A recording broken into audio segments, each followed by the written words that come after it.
Paling enak makan pakai geprek bensu. Paling enak semua makan geprek bensu.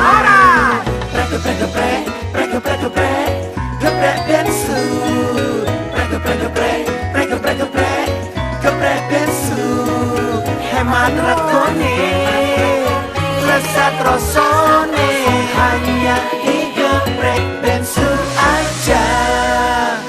Ha pedas sambal uletnya. Ha hemat harganya.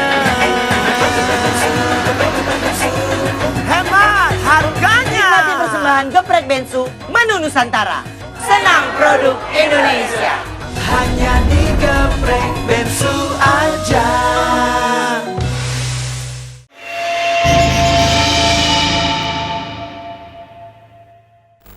Selamat malam MOP Lovers, kembali lagi bersama aku Firda Indira di Cermis, cerita mistis. Seperti biasa yang akan berbagi kisah-kisah horor dengan teman malam semua. Buat teman malam yang mau berbagi kisah horor atau mungkin cerita yang mau dibacain sama aku, atau mungkin mau bercerita langsung sama aku di studio Cermis, bisa banget. Tapi buat kalian semua yang gak bisa datang, mau tetap cerita, bisa juga melalui telepon dan kirim aja bentuk cerita kalian melalui tulisan ataupun voice note di redaksi kita yang ada di bawah sini. Kebetulan aku dapat satu bintang tamu yang dia mau cerita langsung nih di studio Cermis. Ada Kak Fida, halo Kak Fida, selamat malam. Ada Kang Nanda juga seperti biasa. Terima kasih udah mau hadir, terima kasih udah mau mampir. Kak, aku mau nanya, aku tuh dapat informasi kalau Kak Fida itu kan seorang pendaki ya, perempuan, seorang pendaki gunung. Wah, keren banget sih, dan dia udah ngedaki ke banyak gunung ya, lumayan banyak. Tapi Kak Fida ini katanya bisa ngelihat sosok mereka yang tak kasat mata. Ya bisa dari kecil. Kebetulan waktu itu waktu masih kecil tuh kan kalau abis maghrib atau menjelang isya itu biasanya kan kita kalau orang kampung ya itu keluar main petak umpet, main tapak bulan gitu kan. Waktu itu tuh lagi main sama saudara-saudara sama anak-anak komplek di sana juga. Tiba-tiba salah satu saudara aku itu cincinnya tuh hilang, nggak tahu kemana gitu. Akhirnya kita cari ke got, kita cari kemana-mana gitu, kita cari pakai senter. Nah waktu lagi cari ke salah satu got yang di atasnya itu ada pohon ceri. Pas aku lagi senter gitu, tiba-tiba tuh di atas pohon ceri itu ada yang lagi tiduran. Dan itu rambutnya tuh panjang banget. Itu pertama kali Kak Fida menyadari bahwa Kak Fida punya kelebihan. Iya, sebelumnya sih sebenarnya nggak tahu gitu, cuma aku tadi ngeliat ini, aku laporan sama orang tua aku kayak gitu. Aku baru notisnya pas di kejadian itu. Iya. Terus cuma dari pihak kakek bilang, wah ini anak bisa nih gitu nih. Ya udah nanti kalau misalkan ngeliat kayak gitu lagi dikontrol gitu. Kalau misalkan kamu bisa ngobatin orang, tapi syaratnya kan biasanya tuh kan harus kayak puasa, sholat malam segala macam. Jujur aja tuh aku nggak sanggup karena setiap kali ngeliat seperti itu ujung-ujungnya aku yang sakit gitu. Kalau misalnya kayak gitu nih Kak, kakak selama ngedaki gunung, aku penasaran banget. Ada nggak sih satu pengalaman kakak selama ngedaki itu yang paling berkesan, yang nggak bisa kakak lupain, yang paling horor di gunung itu tuh ada nggak sih Kak? Yang paling berkesan itu adalah pendakian di Gunung Lawu. Gunung Lawu, kenapa tuh Kak? Di daerah Jawa Timur tuh dia kan perbatasannya antara Jawa Tengah sama Jawa Timur. Itu paling serem banget sih, karena aku di situ kayak ibaratnya apa ya, kayak kesurupan juga, diganggu juga, diteror juga. Ternyata nggak cuma aku aja gitu, satu tim aku pun malam itu pun diteror abis-abisan gitu. Semuanya rata? Hampir semuanya. Berapa orang waktu ngedaki pas ke Gunung Lawu itu? Jadi tuh memang setiap kali aku mendaki tuh ya, aku tuh nggak pernah yang namanya searching gitu. Pertama tuh males gitu kalau aku tahu gunung ini kayak gimana, ujung-ujungnya jadi takut gitu ke sana. Terus udah gitu ya udah kan, akhirnya kita nekat aja jalan ke laut karena memang sebenarnya sih waktu itu pengennya ke Gunung Slamet, ternyata pilihannya adalah laut. Lalu akhirnya kita dari Jakarta itu berdelapan, terus ketemu di Semarang lagi ada sekitar 2 orang 3 orang. Akhirnya kita jumlahnya ber-11 orang. Dan kita sama sekali nggak ngerti peraturan di sana, ternyata nggak boleh untuk naik ganjil. Oh iya tapi itu banyak banget loh katanya kalau misalnya ke gunung gitu ya Kang ya. Mungkin kalau teman malam yang kalian juga pendaki gitu kan biasa setiap gunung ada aturan. Iya. Ya kan pasti itu ada peraturan-peraturan tersendiri tuh. Kalian kalau tahu ada aturan-aturan lain di Gunung Lawu itu juga atau mungkin di gunung lain bisa di komen ke bawah. Ya, terus itu kejadian waktu September 2016. Nah, waktu itu akhirnya kita sampai di base camp itu 11 orang. Dengan ceweknya 4 orang. Oke. Sisanya laki-laki semua. Waktu itu kita nyampe sana tuh udah kesiangan, sekitar jam 12 siang. Aku udah diskusi nih, kita mau nanjak besok pagi atau sore ini juga, karena kan memang perjalanannya itu panjang. Jadi kita energi sama tenaga tuh udah terkuras habis gitu di perjalanan. Apalagi waktu itu aku ngeteng jalannya. Akhirnya setelah diskusi segala macem, mereka sepakat untuk sore itu juga. Karena kita ngejar besoknya tuh kita udah beli tiket kereta. Ya udah kan, akhirnya kita siap-siap segala macem. Kita ke base camp untuk ngurusin simaksi segala macem. Nah, dari 11 orang itu kita menunjuk salah satu sebagai ketua.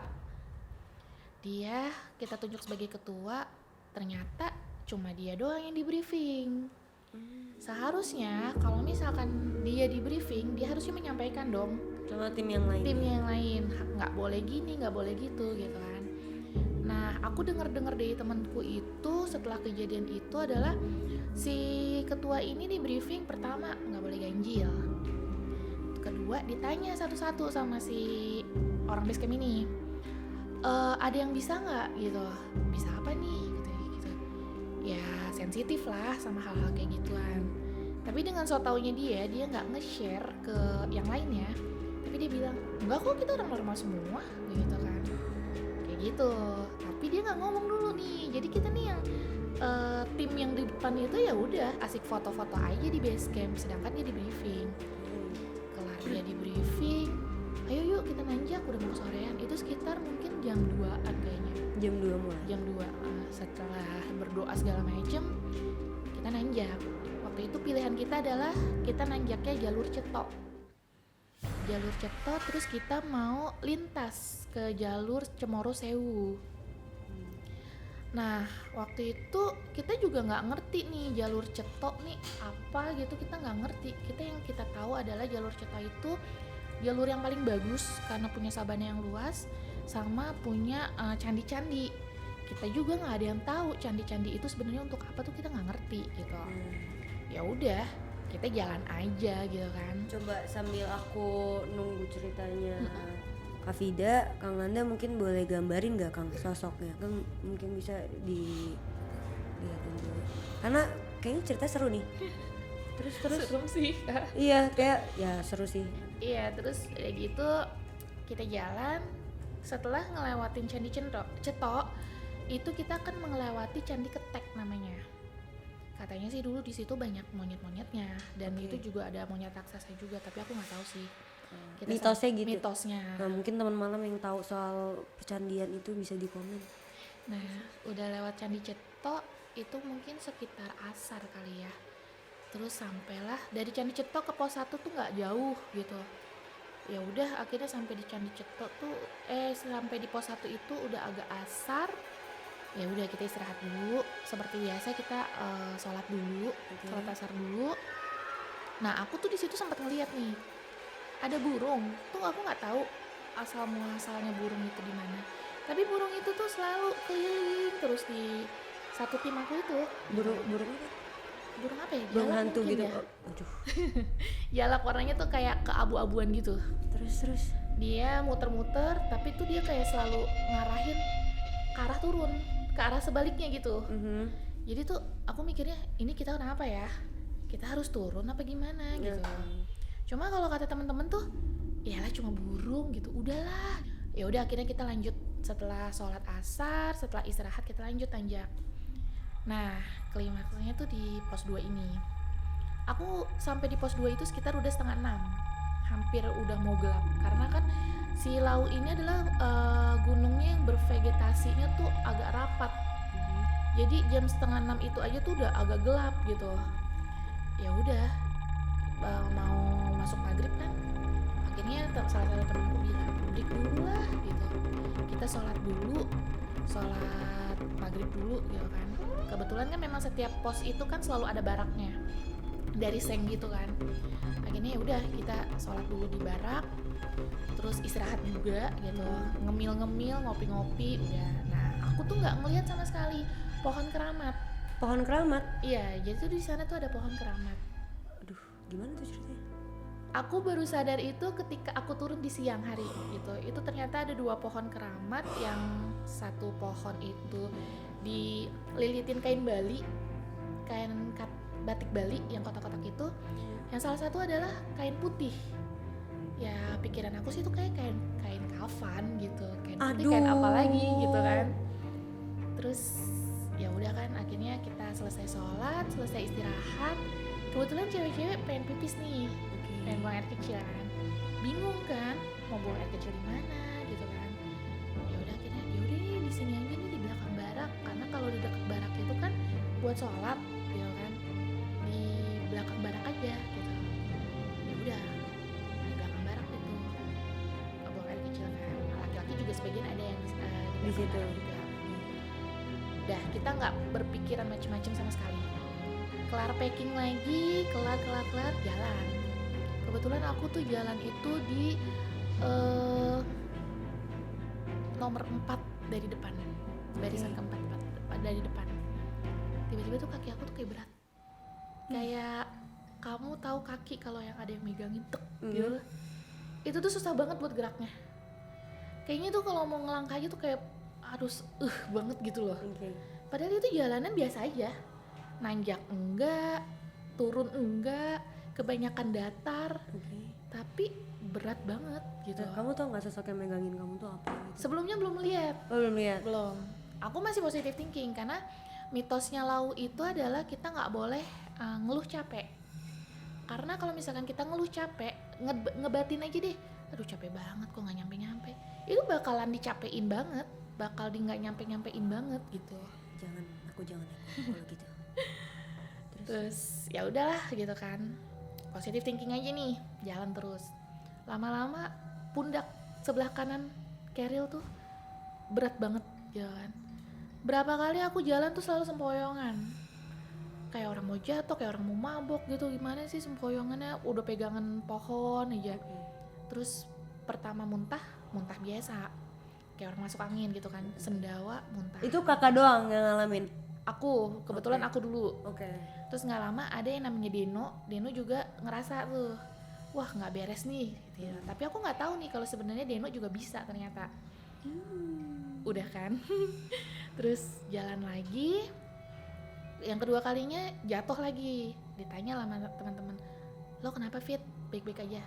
Ya nggak apa-apa, tapi agak pusing karena tengkuk sini tuh berat banget gitu kan. Paling masuk angin gitu. Udahlah positif aja. Oke, jalan lagi. Yang ketiga ini itu kita kira-kira udah sekitar jam 8 atau setengah 9 lah gitu. Tahu-tahu jatuh bruk ya. Langsung aku mual. Kayak di tenggorokan aku tuh kayak udah banyak banget grumul-grumul apa gitu kan. Pengen langsung dikeluarin gitu kan. Pertama aku muntah, kok muntahnya bukan air liur ya gitu kan. Itu apaan gitu kan. Apa tuh? Yang kedua kalinya baru muntah banyak brok, ternyata aku muntah darah. Itu badan aku udah dingin, kepala udah pusing. Dan semuanya ngelihat kakak muntah darah pada saat itu? Beberapa aja karena sisanya ada di depan. Oke. Gitu. Itu aku udah pegangan pohon aja, pegangan pohon masih pusing aja, nggak berhenti. Bang gue udah nggak kuat nih, udahlah istirahat. Janganlah katanya gitu, tanggung gitu, pelan-pelan aja jalannya santai. Ya udahlah gitu kan, jalan lagi pelan. Bang kaki gua kayak ada yang nyeret, lu halusinasi kali begitu. Udah jalan begitu. Bang ini banyak banget bocah-bocah di belakang gua nih. Oh itu kamu udah mulai lihat berarti? Belum, tapi belum. ngerasain. Udah nggak ada apa-apa kata gitu, jalan lagi begitu kan. Jalan pelan sampai akhirnya terakhir jatuh brok. Aku udah setengah sadar lah ibaratnya, tapi aku masih sadar sih. Nah si Deno itu akhirnya megang aku, aduh nggak beres nih, udah deh nggak usah dilanjutin, istirahat dulu gitu. gitu. Tapi masih mikirnya tuh masih positif. Istirahat dulu aja gitu. Istirahatlah di pos 3 di barak juga. Aku duduk di antara keril-keril yang temen-temen taro. Aku senderan. Ya udah, tiba-tiba aku nggak sadar aja. Kesurupan di situ. Aku nggak sadar, aku nggak tahu. Aduh. Cuma kata temen-temen, salah satu teman aku namanya Adam, dia yang nolongin aku banget. Itu katanya aku berjam-jam nggak sadar. Hampir 2 jam apa 3 jam gitu nggak sadar. Dan badan aku tuh semuanya dingin. Nggak sadarnya tuh maksudnya kondisi kamu emang pingsan kah atau kamu gimana kah? Ya kayak orang pingsan gitu, tapi posisinya ya badanku udah dingin tuh setengah kan. Kayak hipotermia gitu. Iya, mereka ngiranya aku hipotermia. Akhirnya sebagian yang teman-teman cewek itu ngegantiin baju aku ditelanjangin terus digantiin baju aku. Tetap masih dingin. Tapi posisinya dingin itu kalau orang hipotermia kan menggigil. Iya, ini enggak. Ini enggak, diem, kaku gitu kayak ya udah tiduran gitu aja. Akhirnya di situ dicek. Terus setiap kali aku dimasukin minuman itu selalu mental gitu, kayak nggak masuk gitu kan. Ini anak kenapa sih gitu. Pas dicek nafasnya aku naik turun. Baru di situ temen-temen tuh panik, sepanik-paniknya. Dia anak kenapa nih begitu, nafasnya naik turun begitu kan. Wah, udah ada yang bacain Yasin, udah ada yang bacain azan. Aduh. Pokoknya di situ udah kayak mati deh. Aku nggak ngerti lagi. Cuma yang aku ingat, aku tuh cuma mimpi main, diajak main sama 3 orang pendaki juga. Aduh. 2 perempuan, 1 laki-laki. Ada ceritanya nggak pendaki itu? Maksudnya mungkin dia meninggal di situ atau siapa atau apa? Kenapa dia? Nah, waktu di mimpi itu sih ya kita biasa aja kayak main gitu kan. Pokoknya yang aku inget itu yang 1 pendaki laki-laki itu mau minta tolong. Yang 2 pendaki perempuan itu mau cerita. Tapi nih mereka rebutan nih, gue dulu yang cerita, gue dulu gitu. Sedangkan si yang cowok ini, yang laki-laki ini, gue juga mau minta tolong, gue mau minjem dia gitu. Nah akhirnya menurut si Anti sama si Adam nih, aku juga sempat ngeracau. Gue mau pinjem dulu sebentar gitu. Di saat kayak gitu. Maksudnya minjem apa? Nggak ngerti itu mau minjem apa gitu kan. Cuma si Bang Deno yang bisa ngelihat gitu langsung connect pas aku ngomong gue mau minjem dulu sebentar gitu, langsung connect. Wah, dia dikerjain, dia diambil ini, dibilang gitu kan, bahaya nih, keluarin gitu.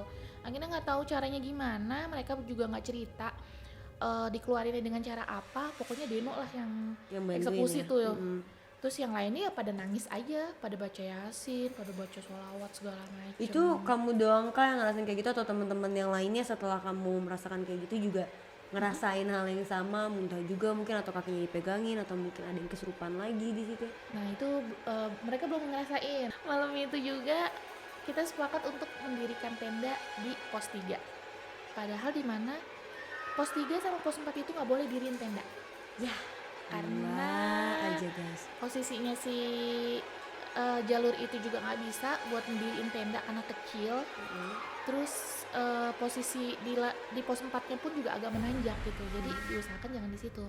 Untuk diriin tenda di pos 5. Cuma dari pos 3 ke pos 5 aja itu masih lama banget, sekitar 5 sampai 4 jam lah gitu kan. Akhirnya mau nggak mau, udahlah kita diriin tenda di sini aja gitu. Ya udah diriin tenda di situ. Kebetulan aku satu tenda sama Adam, sama temen aku 2 orang cewek cowok. Aku tuh dijagain lah di dalam satu tenda itu. Cuma kita nggak bisa tidur nih. Ada aja, ada suara kuda, kayak suara kuda gimana sih, kuda ngeringkik gitu. Gitu. Itu saut-sautan kudanya. Suara sama derapan langkah kaki gitu. Yang kita tahu di situ adalah pendaki itu cuma ada 4 kelompok atau 4 tim. Jadi malam itu sekitar jam 11 atau setengah 12 itu nggak akan mungkin ada pendaki lagi gitu. Karena memang jalur Ceto tuh fantastik banget gitu kan. Jadi kayaknya jam segini nggak akan mungkin ada yang berani dia lewat sini gitu kan. Tapi itu derap langkah orang jualan dok itu jelas banget. Sama kalau di tenda itu kan ada apa sih namanya tali tali buat ngekaitin ke kail gitu kan. Nah itu si talinya itu suka deret gitu, kayak ada yang nyenggol. Aduh. Jadi kelihatan dari bayangan di dalam gitu kan. Sampai akhirnya kita nggak ada yang bisa tidur. Akhirnya kita diem aja, tapi diem kita gitu, nggak tidur tapi nggak ngobrol, diem aja. Tiba-tiba aku pengen buang air kecil lagi. Aku bilang nih sama Adam, Dam, gue mau buang air kecil Dam. Aduh Fit gitu, ngapain sih? Berarti mungkin bisa dibilang kamu tuh ngerasa kalau kamu diteror lah ya sepanjang malam itu atau gimana? Iya betul. Terus kata Adam, ngapain sih Fit buang air kecil mulu? Gue nggak tahan Dam. Ya udah tuh depan tenda aja begitu. Gue nggak ngintip deh, tapi temenin. Iya ditemenin. Buang air kecil ada depan tenda kan. Itu tiba-tiba ada kayak suara azan. Padahal itu udah tinggi banget. Ibaratnya udah sekitar 1000-an kali ya. Itu udah tinggi dan udah jauh sama rumah penduduk gitu. Dan itu tengah malam pula, ya, azan apaan gitu kan. Pas giliran udah selesai buang air kecil, mau balik masuk ke tenda, tiba-tiba dong ada suara gamelan. Gamelannya itu tuh kayak gamelan yang ngiringin penganten.